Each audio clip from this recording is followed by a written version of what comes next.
A big part of WELL focus is not just on implementing the strategies, but actually validating that those strategies have been effective. Mm-hmm. And that's the kind of thing that as a business leader, you really want and need to have.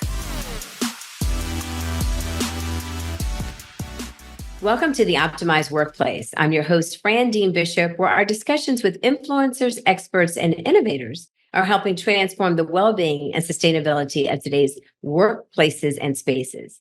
Today, I am absolutely thrilled because I'm welcoming the president and CEO of an organization that I hold dear, IWBI, the International Well-Building Institute, Rachel Hodgdon. Rachel is leading the movement to advance human health through better buildings. I like to call them healthier buildings. Her motto is always winning for good. Prior to joining IWBI, Rachel spent nearly a decade at the intersection of sustainability and human health. At USGBC, she founded the Center for Green Schools, which mobilized over $275 billion in investments in LEED certified educational facilities. She's an award-winning leader and speaker on both mental health and education. I'm not going to say any more. I'm just going to let her talk. Welcome, Rachel, to the show. I usually ask people not to read my bios. I find it to be like so totally embarrassing, but thank you. Thanks so much for having me, Fran. Well, I like people to stop what they're doing so they can pay attention. Like, we got a lot of multitaskers in this world, right? Especially the people that listen to the Optimized Workplace. So I want you guys to stop and pay attention because this is the woman that you want to hear from and listen to. She's got a lot to share and she's just doing some amazing work. So full disclosure, you guys know, I always give my disclosures. I've worked with IWBI. I'm a certified specialist. So I go into buildings and take a look at workspaces and places. We do a lot of that for our clients, especially in the government spaces. So I've been affiliated with IWBI for quite a while. When Rachel's team slid into my DMs, I stopped the presses. I was one of those that's like, what? Rachel Hodgdon wants to be on the Optimized Workplace? Are you kidding? Who did this? So, Rachel, I'm so excited to talk to you. First of all, because I've admired the work of IWBI for such a long time. I'm committed to it, and to see what you've been able to do in, that I guess it's over 10 years now that they've been up and really pushing forward. Correct? Yeah, 10 years this year for WELL. Yeah, it's just amazing. So, you're a leader in sustainability, the WELL industry. I mean, right, like you said, and your bio speaks to, you understand LEED soup to nuts. You've come from that space and now moving into WELL and what's happening in the built environment, and to our audience, just for them to understand what's going on with that. When they step back, for the layman who doesn't live in the world and the universe that we live in, what does WELL certified and WELL build even mean? What we know is that the places and spaces where we live our lives have an enormous impact on our physical, mental, and emotional health and well-being. And in fact, there's a commonly held truth within public health called the social determinants of health that tell us that where we sit and who we sit next to have a bigger impact on our health and well-being than things as fundamental as our genetics and our access to healthcare. So what we do at IWBI is translate all of the research that we have about how places and spaces impact our health, our well-being, and our productivity. We translate that research into practical and actionable strategies. And all of that amounts to what we call the WELL standard, which is a roadmap of evidence-based building and organizational strategies for how we design, operate, and maintain all of those different places and spaces where we frequent throughout our days, so that we can improve our health, well-being, and performance. And organizations earn WELL ratings or certifications for their buildings, and they can also earn WELL scores at the organizational scale. And so all across the world, there are thousands of organizations that are pursuing WELL in its different forms, including more than 25% of Fortune 500s who are using WELL to advance their social sustainability goals, or the S in ESG. They're using WELL to improve recruitment and retention and build brand equity and provide tangible results that they can share with stakeholders and investors. And all in all, our footprint these days, we just crossed 5 billion square feet of enrolled space, Woohoo! In more than 130 countries. And that amounts to over 74,000 commercial and residential locations. So now that you know what well is, you can have your eyes out for well plaques and well seals in the different spaces that you go into from day to day. Amazing, amazing, amazing. So let's unpack it a little bit, right? Because we have lots of different, I'd say, audiences on the Optimized Workplace that listen in. We have business leaders, we have small business CEOs, we have leaders of large entities, we have leaders of public health organizations, and also government agencies. So we have the swath. And if you don't work in construction, you don't work in engineering, you don't work in and around the industry that really comprises the built environment, but you hear what you just said. And I'm going to go back on two things you quoted. You said, your health can be impacted exponentially based on where you sit and who sits next to you. And the WELL certification can impact recruitment and brand identity. How can an individual who, again, doesn't necessarily work in the industry or is not directly responsible for a facility, but they're responsible for their lives in that facility, how can they just begin to get involved with the conversation, again, to make change and to realize that this is so important to not just to you or to me, it's important to the whole world? Probably it starts with cultivating a kind of awareness and understanding. I feel like I would have answered that question slightly differently before the pandemic than I am answering it after, because I think that what the pandemic did, a silver lining in a way, was elevate our awareness of how the places where we spend our time, the places where we work, the places where we sleep, the places where we go grocery shopping, the elevator that we ride up and down, the impact that those places can have on our health, well-being, and safety, right? So I think it starts with having just a basic level of awareness, understanding that air quality impacts everything from your respiratory health to cognition and problem solving. Understanding that acoustics can impact your ability to focus and your ability to have a productive conversation. Understanding that even in very subtle ways, space can welcome people in or really turn people away and make them feel less included and less safe. So the way that a person gets involved is to start by really understanding the connection and the impacts that exist between physical place or even organizational policies and all of us as human beings. And then you can really, as you start to have that awareness, start honing in on the things in your life that are getting in the way. It turns out that there are solutions, more solutions than we've ever had before, for how we can resolve those things that are getting in the way. Or thinking about the people in our orbit, what might be getting in their way? What might be prompting them to feel less safe, less well, less included? And what could we do to level the playing field? What could we do to break down some of those barriers? And I'm doing this almost to my detriment, all the time in my day-to-day life, trying to figure out what can I do in my hotel room because I've noticed a particular smell to improve the air quality, even just for the 48 hours that I'm inside of it. Or thinking about, how do I anticipate what some of the safety issues might be in terms of like air quality and disease transmission. You and I were just talking before we pressed record, before I get on my flight.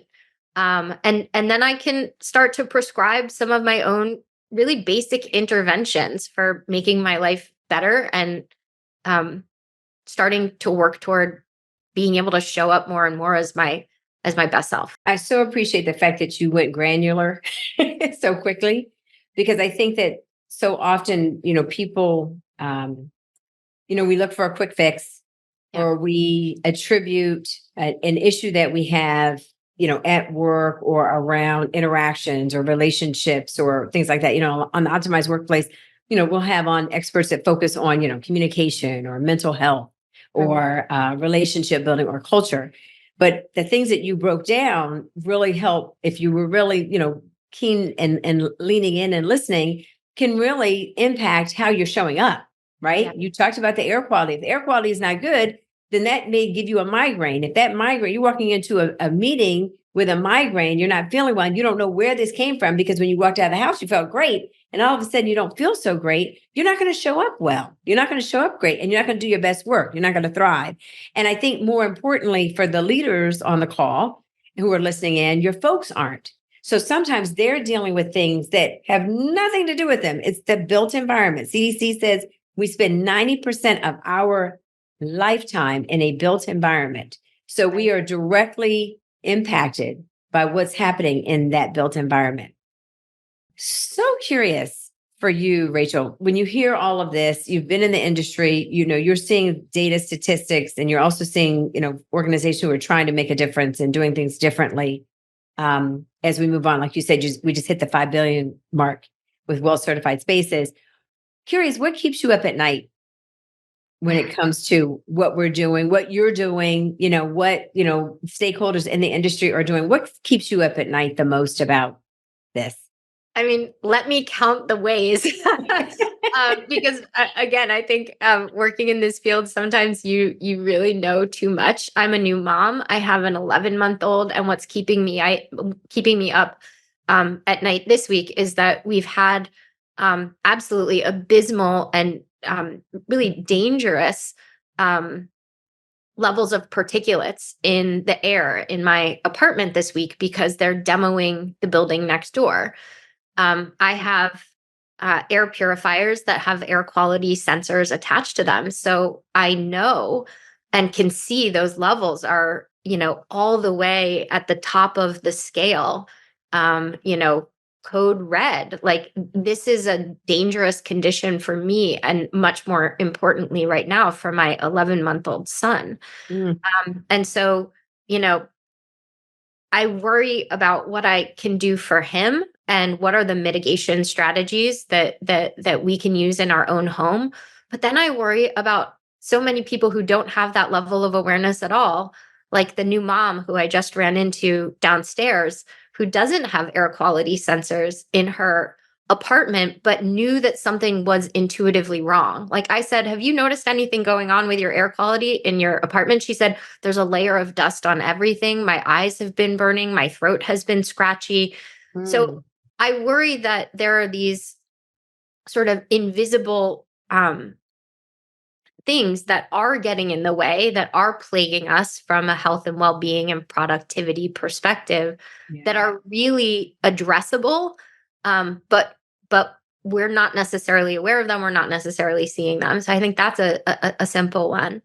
I think that a lot of the work that I've pursued most passionately of late at IWBI with many of our other colleagues and community members has been around advancing diversity and inclusion through improvements that we make to physical space and to organizational practices. And I worry about some of the backslide that we're seeing here in the US around commitments to diversity and inclusion.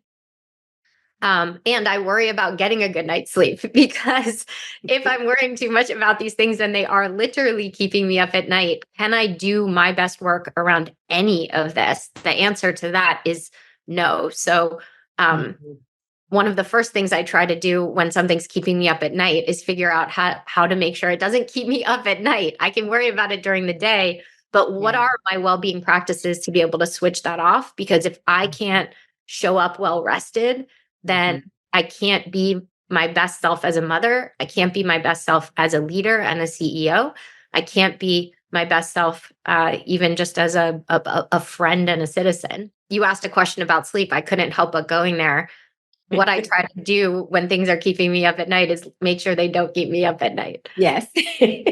Well, I appreciate that, because you're speaking to the leaders on the call, right? There's lots of things that, 3:00 in the morning that can be stressors that impact you. But I like the fact that you are willing to be vulnerable and speak to the things that are happening that are not just, individual. They're not agnostic to you or to your industry, but that are happening to the world, advancing DEI. And I love the fact that you pointed to improving physical spaces that have a direct impact on those who are underrepresented or socioeconomically disadvantaged, right? So I think about the beginning of my career was mainly in the physical fitness and wellness world.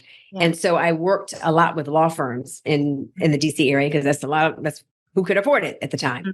And it was very interesting to me when I would go into these firms, and the people who needed the programming the most were the people who were not able to get to it, right? Because they worked in the mailroom, or they worked in facilities, or they had the administrative type of role. So they had to be in their positions and they really couldn't take advantage of it. But those are the folks who needed it the most, because guess what? Those are the people that are keeping the engine going, right?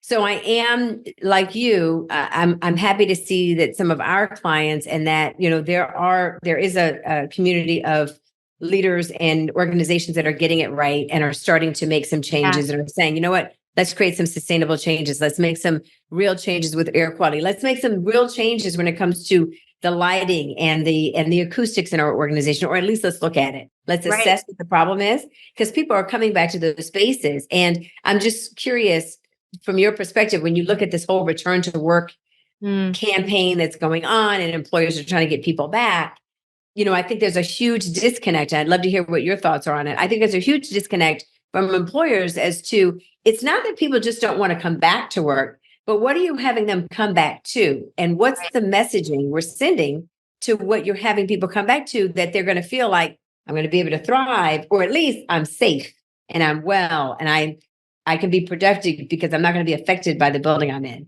Just your perspective on that. Before I tackle that question, I wanted to go back to something you just said about, the person in the mailroom, or the person, who doesn't have access to those well-being programs. And I think this has been a huge issue historically with workplace well-being programs, with even just like basic practices, policies, benefits, and amenities. And we were working on Well version 2. So it was essentially the second version of Well, and it was a major sort of overhaul of the first take on the Well building standard. Our standard development team, which I was leading at the time as chief product officer, went on a field trip. And we went with one of our clients to see one of their, very best buildings. And they were taking us on a tour, and they're proudly showing us the gym and the cafeteria and, this gorgeous lobby. And then oftentimes in my career, when you're on a building tour with, someone who works on the real estate or facilities side, they were really excited to take you down to like the inner guts of the building, the basement.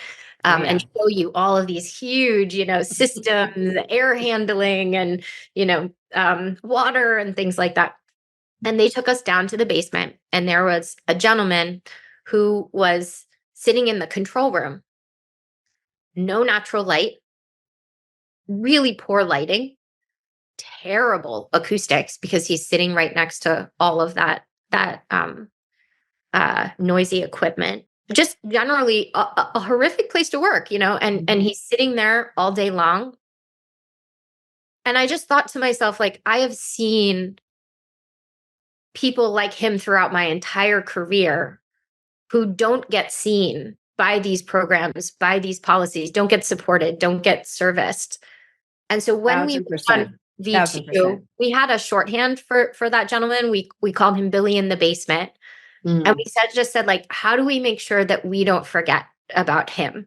How do we make sure that every time we write a feature, which is what we call something that earn points in Well, that we're thinking about all of these people that maybe exist more on the margins of our business operations, or in the margins of the building, because they're maintaining the building, but they're not the employees that show up and go to their desk every day. And that's been a theme that we've carried through in all of our work, that I think may not make as much of a difference in terms of the numbers of people who are impacted, but makes an outsized difference in the lives of those individuals, because they so often aren't considered. Overlooked.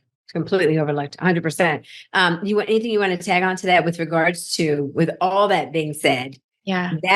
I think that the Billy in the basement, or groups of folks like that, or the administrative, or again, those individuals who maybe aren't in the C-suite are the ones we're asking to come back to work.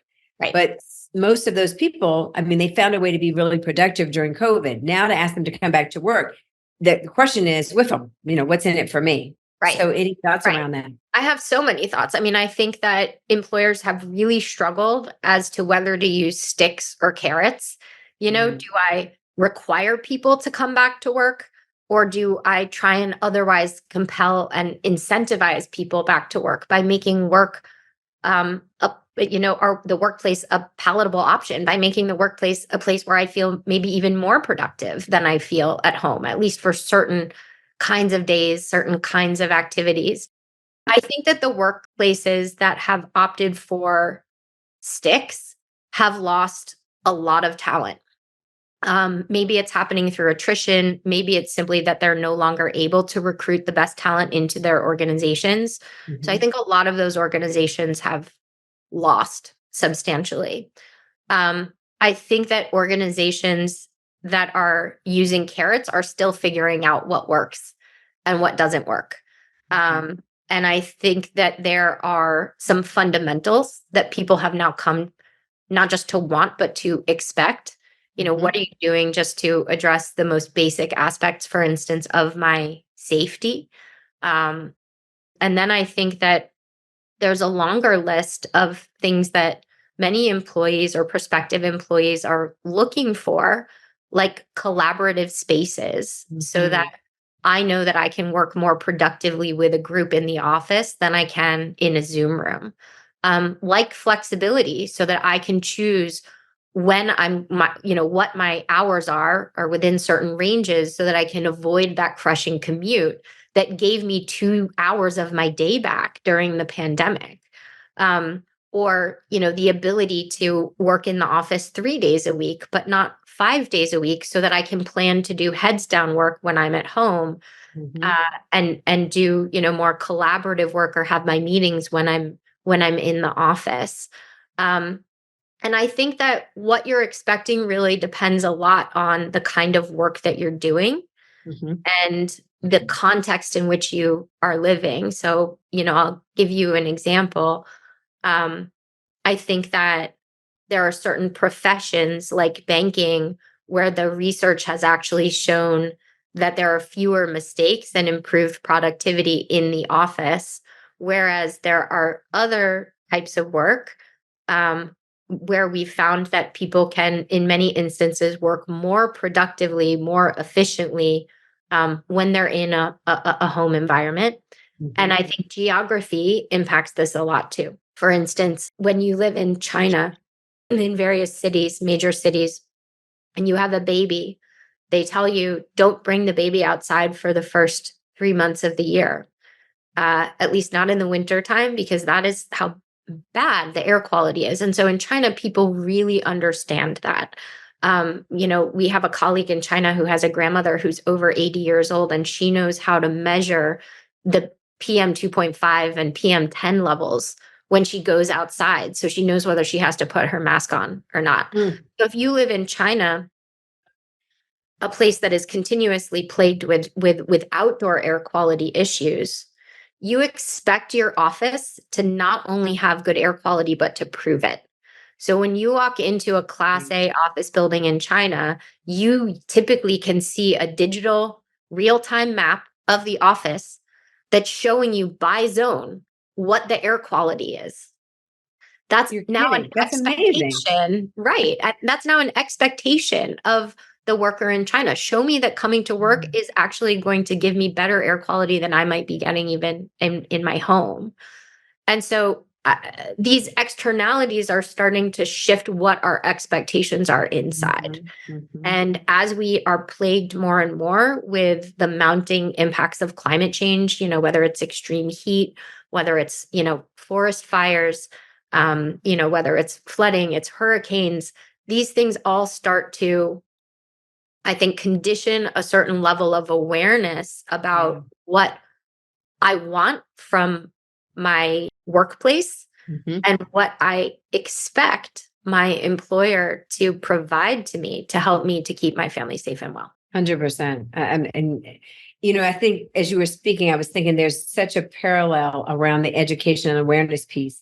And I think the wellness industry, I've been able to see that, being in it for 30 years, the more people became, the more it became, almost ubiquitous, and it was reachable by anyone. Whereas in the 90s, it was, it was out of touch. People didn't really join a fitness center. They didn't have access to that. Maybe they couldn't afford it. But as the cost came down and the playing field became more level and the educational spread, then everyone understood, okay, what it means, to eat a cheeseburger that you make at home versus going to McDonald's. And that's exactly what you're talking about, being able to see in a real time the air quality and what that looks like.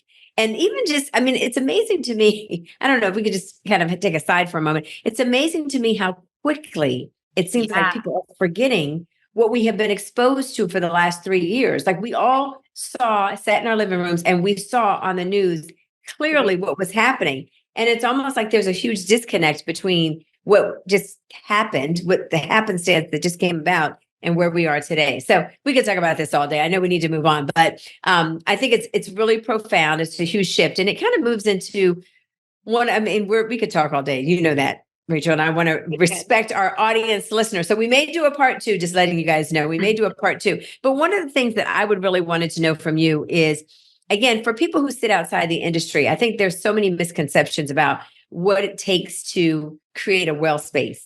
Yeah. What it takes. And I know well certification is down the road, and it's a bigger commitment for a company. But what's the biggest misconception that you see that people are making around the optimization of a workplace, specifically around some of the features that you mentioned, whether it's air quality, the acoustics, the lighting, et cetera? I think that we really try to emphasize to our customers and prospective customers that is very much a journey and not a destination.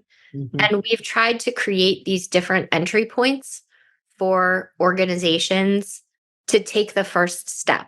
So that could be achieving a rating, like our health safety rating or our well equity rating, which are like smaller subsets of our features or point earning opportunities that are structured around particular themes, as opposed to our certification, which is across, all 10 concepts in the well building standard and represents going deeper in the way of your commitments.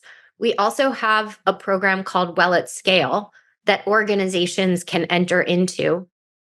And every year they may only submit for a few different points, and they're going to see their organizational score tick up over time. And maybe that results a couple of years from now in achieving a rating, or maybe they achieve a rating for some of their properties, but not all of them. And then when they do a brand new campus for, their a subset of their employees, they use that opportunity to go all the way to a full certification. So what we've tried to do is create these more accessible entry points, because we started with just certification. And that to your point, that's a high bar. Over time, we've created these new offerings to say, let's really meet you where you are.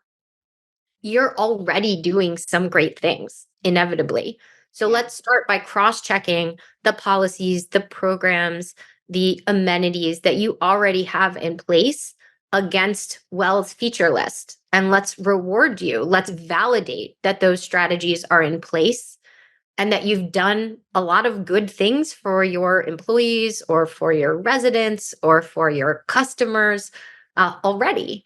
And then let's talk about what your priorities are, or for that matter, what problems are you trying to solve? Is it a recruitment and retention issue? Is it an engagement and productivity issue? Is it a physical and environmental issue? Let's focus on those strategies. And let's validate that you've done what you said you were going to do. Let's validate that you made the air better, that you made the water cleaner and more drinkable, that your employees feel more included, and more supported and more productive in the workplace. A big part of Well focus is not just on implementing the strategies, but actually validating that those strategies have been effective. And that's the kind of thing that as a business leader, you really want and need to have, because many organizations, and the research bears this out, implement workplace wellness programs that are totally ineffective and fail. And so you've got to build in evidence-based practices. So you've got to build a program that's based on what we know from the research actually works, not just on your best intentions or your best guesses. And then you want to validate that those things have actually had the impact that you were hoping for. And if not, you keep tweaking, you keep evolving. Yeah, I love that. I think it's really rich because, again, the details in the data. Yeah. If it's not making an impact, you're really wasting money. I cannot stand it. I hear it all the time. When I speak, people always stand up, raise their hand. We're doing X, X, X, X, X, X. What are you validating? I mean, you're doing all these things, but it doesn't mean anything. And 9 times out of 10, people aren't taking advantage of it because there's no impact. If you could show them the impact that's really going to make on their life, they'll take advantage of it and they will get involved with it and it can make a difference. So yes, we could preach to the choir all day on that one. So you can validate some things like, with an air quality sensor, or, with a water quality test, or, with a thermostat, for thermal comfort. But you really can't figure out whether your programs are working for your people without asking them. And that's why there's such a heavy emphasis within Well on employee surveys and occupant surveys, and why we've gone to great lengths to vet a lot of the best surveys that are out there, because those surveys give amazing insights. And as a CEO who goes through this exercise every year with my organization, the better the survey and the better those insights, the more actionable those insights are for my business. And many of those surveys can actually break down employee responses so that you don't just understand in a generalized fashion, how are these things that I'm doing, these well-intentioned things that I'm doing, impacting my people? How are they impacting women in my company? How are they impacting Black, Brown, and Indigenous people in my company? How are they impacting LGBTQ plus people in my company, or primary caregivers? Any of those individuals feel more or less included? Do they feel more or less cared for? Do they feel more or less engaged? Are they more or less likely to leave the company in the next 6 months? A survey can give you those kinds of, that's of insights and really help you to drill down so that you can make way better choices. And for that matter, way more economical choices about how you can really care for your people. And when you care for your people, that's when your business is set up to thrive. That's a great place for us to end. I think that's so beautifully said, because that's one of the things I harp on a lot, and my listeners know that you cannot make inroads until you know where you're starting from, right? You don't know where you're going.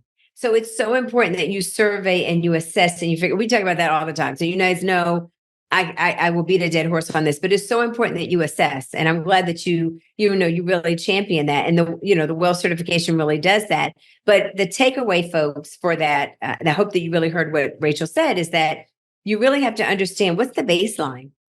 What are you assessing for and what are you driving to? And she named several different things. Is it really about recruitment? Is it about retention? Is it about brand? Is it about just the facility itself? Just really stop and think about, where do I want to go? And that's a question I always ask clients. Where is it you want to take things to? So I love that you mentioned that, Rachel. Thank you so very much. As we round the corner, I would love to find out from you, on the Optimized Workplace, we talk a lot about well-being. Yeah. And wellness and how we do that for others. But one of the things I'm asking my guests this year is, how will you embrace well-being for yourself in 2024? So what does that look like for you? The journey continues. When I was about to take on the role of CEO, I was talking to my therapist, which, by the way, is one of my practices for well-being, take care of my physical health, but also my mental health. And I was saying, I have kind of imposter syndrome about stepping into this role. It's not that I'm afraid I can't do the job. It's that I worry that I'm not well enough. Mm-hmm. And she said to me, Rachel, as someone else who works in the well-being industry, what I can tell you from my own experience and observation is that most people who enter into this field they're not entering into it because they have achieved this amazing state of well-being. It's because they're seeking it. And I think that's really empowered me to be much more open and much more vulnerable about where I am on my own journey, and the fact that I'm never going to be in that totally optimized place, at least not for long. It's always going to be more of that guessing and checking. So I've been chronically exhausted for over 11 months now. As a new mom who is still breastfeeding, my son sleeps great through the night, but I'm up in the middle of the night pumping. And so I am really looking forward to getting back to a place where I feel much more well rested, feeling like if I can get the sleep and the physical activity to a good place and stay on top of my mental health and well-being, that I'll really be feeling my best. I love how honest you are and willing to, speak on it. And I think that that's the biggest thing that you said that really resonates with me, that it is a journey. It never ends. People ask me that all the time. I started as a track and field athlete. That's why I started Aero Bodies. It is a journey, folks, and you can never give it up. It's lifelong. There's no perfect pill. There is no little purple pill. You have to do it yourself. And just the fact that you're willing to, say that I'm still working on it. And sleep is, the more you take on and the more responsibilities that you have, sleep always becomes an issue. But as long as you're aware of it and you're cognizant of it, that's huge, and you're doing it. So thank you, Rachel, for being on the show. It's been fantastic to talk to you. It's been a really great conversation. Indeed. I really appreciate you having me. And my vote is in for part 2 for sure. Absolutely. And thank you for joining us for the Optimized Workplace. I'm your host, Fran Dean Bishop. Remember, the show notes will provide all the information you may be looking for to learn more about IWBI, to learn a little bit more about Rachel. And if you're interested in figuring out how or where I start with a certification, or even where do I start in terms of improving my workplace or my workspace, we didn't really talk about it a lot, but there's even things you can do for your residential space. You can visit us over on wellteamculture.com. We can teach you a little bit more about that. And most importantly, folks, remember, as I always say, it's many and that small, monumental moments that make the biggest difference in your life. Take care, everyone, and be well.